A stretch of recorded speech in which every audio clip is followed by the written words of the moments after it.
Al-Ayyami sama Jama'atul Tabligh. Saya pernah bertemu dengan beberapa mereka itu luar biasa orang yang mungkin tidak bisa sembarangan taubat, tapi taubat di tangan mereka. Jamaah tabligh adalah akidah yang benar, harus tahu jamaah tabligh. Dampingilah sahabat-sahabat kita yang ada di jamaah tabligh. Ma kana li ikhwanina min ahli da'wah wa tabligh. Ngobrol dengan yang jamaah tabligh itu ya, bagus sekali. Sempat dulu ikut jamaah tabligh ketika saya masih SMA.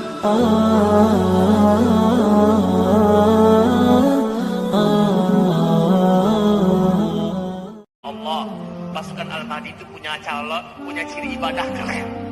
Ibadahnya keren. Kerennya adalah ibadah para sahabat. Dari bangun tidur sampai tidur ibadah para sahabat yang dipelajari oleh para sahabat dari Nabi Muhammad SAW. Kalau ingin belajar cara ibadah yang paling mendekati ibadahnya para sahabat kaum muslimin, maka dampingilah sahabat-sahabat kita yang ada di jamaah tabligh. Ustadz, bagaimana pendapat Ustadz tentang jamaah tabligh? Masya Allah, ini luar biasa ini. Dakwah dengan mengetuk-ketuk pintu. Abu Hurairah dakwahnya begitu. Dakwah. Ikuti jamaah tabligh, tidak ada masalah. Yang antum nggak boleh ikutin itu Syiah. Ikuti jamaah tabligh. Dia tertib dalam dakwah. Dia keluar khurut 3 hari, 40 hari, 4 bulan. Ikuti, nggak ada masalah. Boleh. Tapi antum harus berterima kasih. Kenapa? Karena jamaah tabligh mau dakwah sampai ke Papua. Jamaah tabligh dakwah sampai ke suku anak dalam, Jambi. Jamaah tabligh dakwah sampai ke Babi. Mereka dakwah luar biasa. Itu menggugurkan dakwah antum. Kalau sampai orang di suku anak dalam tidak tahu Islam, semua dosa. Tapi akhirnya semua menjadi tidak berdosa karena jamaah tabligh mau dakwah ke sana. Hormati mereka kalau datang, sambut dia seperti pahlawan. Kalau antum nggak berangkat, nggak apa-apa. Kalau antum nggak sambut, nggak apa-apa. Tapi jangan hina. وهكذا ذكر قصصا لتأثير كثير من الصادقين المخلصين في من حواليهم من دون مظاهر كلمات رنانة. Dan disebutkan cerita-cerita dari orang-orang, dari guru-guru yang mulia yang sangat memiliki pengaruh yang besar tanpa harus dengan ucapan-ucapan yang berlebihan. وكان يرى آثارا لجماعة ظهرت في تلك الأيام تسمى جماعة التبليغ، فيرى أن الآثار الطيبة للقائمين في ذلك المنهج من إخلاص وصدق المؤسس الشيخ محمد إلياس عليه رحمة الله. Dan beliau melihat begitu besar dari gerakan dakwah yang di saat itu, yang karena yaitu yang dinamai nama jamaah tabligh, memengaruhi pengaruh yang besar karena keikhlasan daripada perjuangannya dan diasaskan oleh orang yang mulia yaitu Syekh Muhammad Ilyas. وكذلك من قام في الدعوة إلى الله وله شيوخ من الصادقين المخلصين أهل القرب من الله تعالى فعظم أثره. Dan juga disebutkan dari juga para dai-dai Allah yang ikhlas dan shadiqin yang juga punya pengaruh yang besar di tengah-tengah masyarakat. ما كان لإخواننا من أهل الدعوة والتبليغ أن يكون لدعوتهم هذا السر المؤثر في النفوس لولا النورانية التي كان عليها الشيخ محمد إلياس الكندهلوي الذي كان يربي على الطرق الأربع السهروردية والقادرية والنقشبندية والجشتية.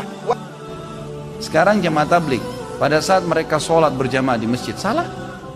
Sesuai dengan sunnah nggak? Sunnah Nabi SAW, iya kan? Azan ke masjid, sholat, ngajak orang ke masjid, perbuatan baik nggak? Baik. Loh, kenapa kita nggak nilai itu? Kalau saya pribadi ini nilai plus, gitu. Bisa mengajak orang mabuk, orang judi, orang-orang. Saya pernah bertemu dengan beberapa mereka itu luar biasa orang yang mungkin tidak bisa sembarangan taubat, tapi taubat di tangan mereka. Masuk ke masjid, ini perbuatan positif.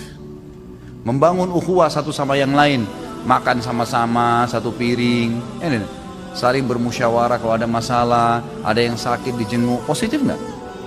Sesuai dengan sunnah. Itu saya pribadi dan saya melihat ini bijaksana gitu kan. Karena umat ini sekarang memang lagi banyak bersekte-sekte ini. Dan saya lihat ini adalah lahan dakwah kita, Bagaimana kita mendakwai mereka? Apa yang benar kita dukung, apa yang salah? Ya, Masya Allah. Sudah stop. Tolong. Ini istri saya mau ke dokter, saya mau ngantar sebentar. Jadi kita coba lebih sportif melihat ini, ya. Lebih kolindon, lebih kita memiliki pikiran yang lebih jauh luas ke depan, ya.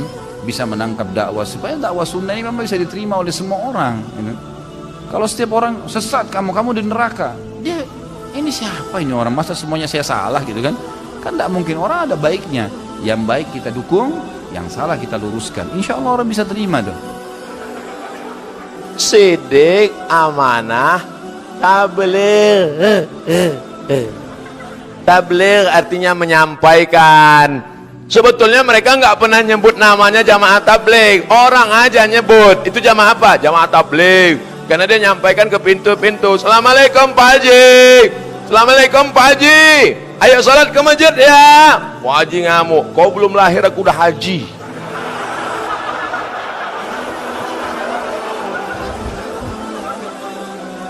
Abdul Somad datang kemari, disambut bupati, disediakan speedboat, dijemput di airport, ada tim yang mengawal. Jamaah tabligh datang sendiri, tidak ada yang nyambut, datang tak dijemput, pulang tak diantar.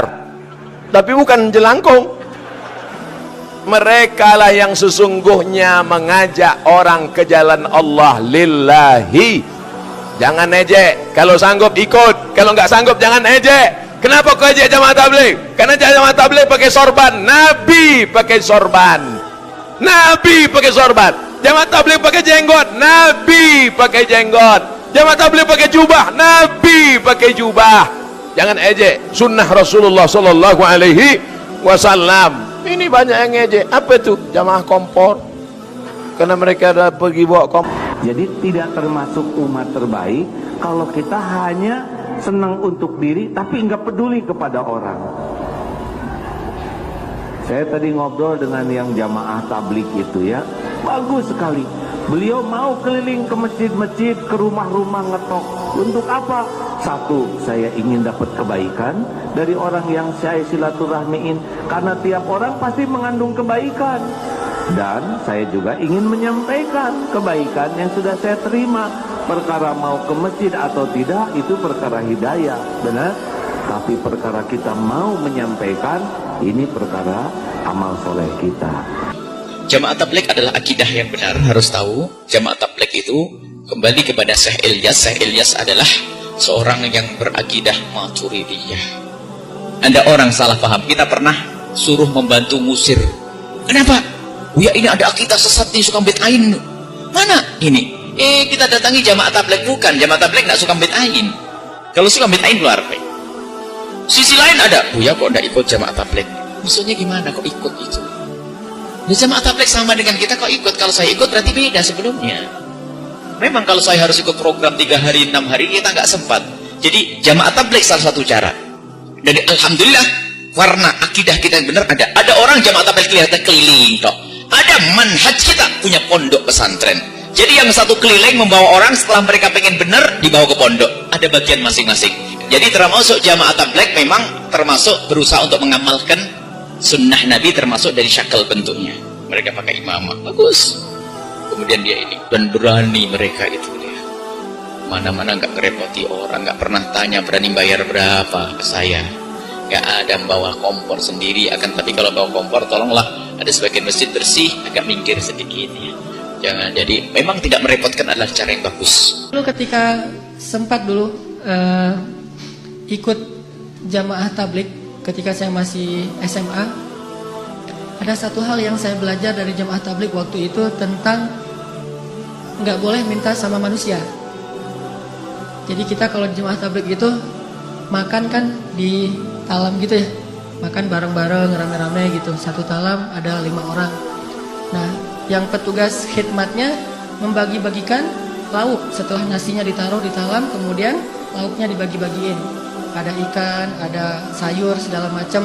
Setelah selesai dibagi-bagikan, karena mungkin jumlah pesertanya banyak, lauknya sedikit, akhirnya dibaginya sedikit-sedikit. Pas kita lagi makan, ikannya habis, Maka kalau pengen minta tambahan ikan, nggak boleh minta kepada petugas, mintanya ke Allah.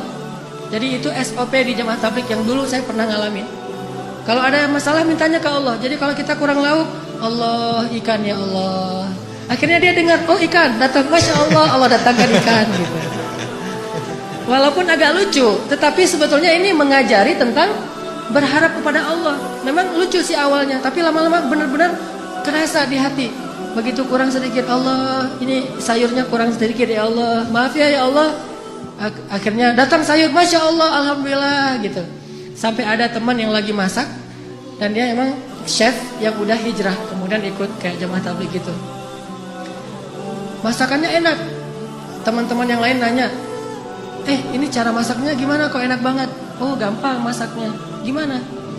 Siapkan sayur segala macam, udah gitu masukkan ke dalam air. Setelah itu beri garam sedikit, kemudian minta kepada Allah, ya Allah kasih enak ya Allah. Nanti Allah kasih enak. Ternyata tipsnya adalah minta kepada Allah. Walaupun dia mungkin punya bumbu rahasia, tapi dia nggak mau bicara tentang asbab. Dia mau bicara tentang hakikat. Minta sama Allah buat enak. Sehingga Nabi mengatakan, mintalah kepada Allah walaupun cuma garam. Teman-teman saya ahbab tabligh, tiba-tiba mereka datang ke lokalisasi di Jogja. Ini pernah saya ceritakan di tempat lainnya.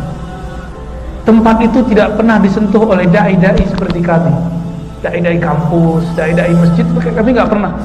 Ternyata di daerah lokalisasi di situ ada satu musola, imamnya gigolo. Bisa dibayangkan? Imamnya gigolo yang ngatur-ngatur jadwal si perempuan-perempuan yang asusila itu. Dan dia nggak bisa jadi imam kecuali minum dulu Pak, minum khamar dulu. Gua nggak bisa konsentrasi kalau nggak minum. Minum dulu Pak. Satu kali dia masuk angin, wajahnya berubah. Udah maju ke depan. Apa kata teman-teman kita ahbab tabligh? Afwan, Mas, kayaknya wajah ente kecapean. Kita pijit dulu ya. Pijit Pak di luar masjid. Akhirnya yang jadi imam dari teman-teman ahbab tabligh. Apa yang terjadi setelah itu? Selesai sholat segala macam, dia diajak makan. Loh, sholatnya udah selesai, diajak makan nggak sholat lagi dia. Biarin aja. Dibiarin, nggak dikafirkan. Dibiarin aja. Setiap kali diskusi dia nguping aja dari belakang pintu ya. Jadi nanti antum kalau ada buat kajian, teman kita nguping di belakang pintu, gak usah tersinggung. Gak apa-apa, biarin aja. Ya. La ba'sa bih ya. La tubali bihi. Gak usah dihiraukan, biasa aja. Atau malah dia mau cari kesalahan kita, gak apa-apa. Akhirnya hari kedua setiap kali makan diajak makan, ngobrol aja ngobrol terus. Hari ketiga biasanya ahbab tabligh langsung keluar Pak, langsung mau pindah. Biasanya kan begitu. Ya. Orang ini mulai ngerasa aneh. Loh, kok udah pergi aja? Dikira mau sebulan di situ. Ternyata cuma 3 hari. Akhirnya dia bilang apa? Tolong ajak saya sama kalian. Apa kata amir jamaahnya? Baik, baik. Kalau gitu kami antar ente ke Tomboro. 3 bulan Pak di situ. Pulang-pulang jadi imam benar, yang memperlakukan dia seperti manusia benar itu jamaah tabligh. Maka antum yang nggak ikut khuruj, nggak usah mengatakan itu jamaah kompor, ya, nggak usah begitu Pak. Dia masih ahli sunnah. Hidayah yang mahal itu yang nganterin mereka. Nggak lama 3 tahun dia mengamalkan itu. Ba'da Jumat seperti ini, zikir Pak di pojok. Zikir tapi udah nggak gerak, udah gini aja. Tahu-tahu temannya manggil, Mas, dipegang pundaknya, jatuh. Ternyata nyawanya sudah gak ada. Baru 3 tahun hijrah. Ternyata puluhan tahun dia fasik, qalbunya mukmin. Qalbunya mukmin. Maka jangan pernah nilai orang dengan maksiatnya. Jangan-jangan itu maksiat dia terakhir. Jangan sucikan orang dengan taatnya. Jangan-jangan itu taat dia yang terakhir, nanti dia jadi pemaksiat. Na'udzubillah min dzalik. Jangan merasa sok suci Pak. Jangan-jangan ini hari terakhir kita suci. Siapa yang berdakwah ke sana dan kemari tanpa dibayarkan tiketnya, tanpa jaminan makan dan minum dan hotelnya, orang tabligh yang pergi ke sana dan kemari, maka kira-kira dengan kita cegat, kita tahan, kita halang gerakan usaha positif yang seperti itu. Kalau pada tudingan kita sebagai ulama, kita sebagai kiai, kita sebagai santri, kita sebagai pelajar dan penuntut tidak berkesempatan untuk mengajak orang ke masjid, kita berikan laluan seluas luasnya kepada mereka. Sebab yang macam manapun yang berkeliaran di sana sini saudara-saudara kita juga. Bayangkan, ternyata dengan usaha dakwah yang sedikit dan yang kerdil itu tidak lebih daripada mendakwahkan sembahyang berjamaah, berpakaian secara sunnah, makan secara sunnah, tidur secara sunnah, salat tahajud ditingkatkan, doa dan munajat tiap malam. Itu kesannya macam mana? Sejumlah berapa puluh ribu gereja yang berubah menjadi kepada masjid. Ini bukan usaha daripada ulama, kecuali ulama yang terlibat dalam dunia dakwah. Nah, itu dia. Kita akan merasa kerdil dengan upaya kita pada tudingan mereka sudah berjaya untuk mengislamkan, untuk memantapkan keislaman orang Islam. Jadi pada waktu mereka huruf kemana? Jadi pada waktu itu disebabkan kena dengan padri, sebabkan kena dengan pendeta, kristenisasi di sana sini, sekampungan habis menjadi murtad gara-gara kena faktor kehidupan yang serba tidak ada. Masya Allah, tabarakallah. Balik mereka datang rombongan daripada jamaah tabligh dengan bayan biasa saja. Tujuannya tidak lebih daripada untuk memantapkan keimanan, tujuannya tidak lebih daripada untuk menyadarkan umat. Bahasanya sama, tujuannya pun juga sama. Tercuit kembali hati mereka karena iman itu memang sudah bertapak di dalam dada mereka. Muslimin dari jamaah tabligh membudayakan sunnah Nabi SAW ini. Kita tahdir jamaah tabligh. Ada kelompok yang merasa dirinya paling benar, kelompoknya paling masuk surga. Dia tahdir, dia sesat-sesatkan jamaah tabligh. Padahal apa? Jamaah tabligh adalah sekelompok orang yang paling ikhlas dalam mengamalkan sunnah Nabi SAW. Sekarang Anda mengaku Anda salaf. Sekarang Anda mengaku bahwa diri Anda pengikut setia salafus saleh. Jangankan sunnah-sunnah terbesar. Sunnah terbesar adalah menegakkan hukum Allah di atas permukaan bumi ini, berhukum dan berundang-undang dengan hukum Allah. Jangankan sunnah yang paling besar, sunnah yang paling kecil belum tentu Anda bisa lakukan. Apa? Bersiwak di setiap mau sholat. Bersiwak di setiap mau sholat. Ini sunnah Nabi SAW yang selalu Nabi SAW dan para sahabat kerjakan, yang tidak dikerjakan oleh orang-orang sekarang. Anda mengaku ahlu sunnah, Anda mengaku muslim yang berpegang teguh dengan sunnah. Ya, gaungnya, omongannya, bacotnya lebih tinggi daripada pohon cemara. Saya ahlu sunnah sejati. Anda sholat, kalau mau sholat bersiwak dulu apa enggak? Anda setiap malam jam 2 malam, sepertiga malam terakhir sholat qiyamul lail apa enggak? Nabi SAW tidak pernah meninggalkan sholat qiyamul lail. Imam Ahmad bin Hanbal mengatakan orang yang meninggalkan sholat qiyamul lail hatta 1 rakaat sebelum tidur, la tuqbal syahadatan, tidak diterima syahadatnya. Syahadahnya maksudnya persaksiannya tidak diterima. Mengaku, mengklaim bahwa dirinya paling ahli sunnah, tapi dia tidak melakukan sunnah-sunnah Nabi SAW.